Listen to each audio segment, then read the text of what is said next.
ಒಂದ್ಸರಿ ಒಂದು ಬಾಲಯೋಗಿ ಹುಟ್ಟು ಸಾವಿನ ಚಕ್ರದಿಂದ ಮುಕ್ತಿ ಬೇಕು ಅಂತ ಹೇಳಿ ಹಲವು ಧರ್ಮ ಮಾರ್ಗಗಳನ್ನು ಹುಡ್ಕೊಂಡು ಹೋಗ್ತಾರೆ.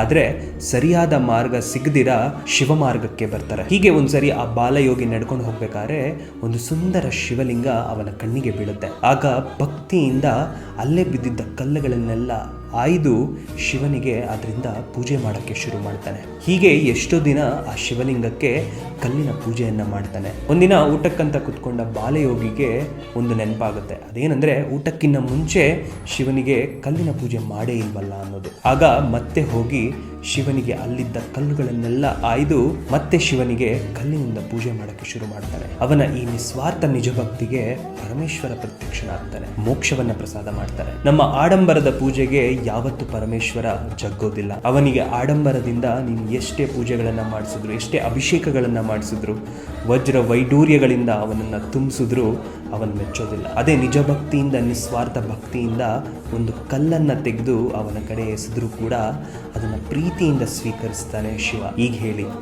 ಹರ ಹರ ಮಹಾದೇವ ಅಂತ.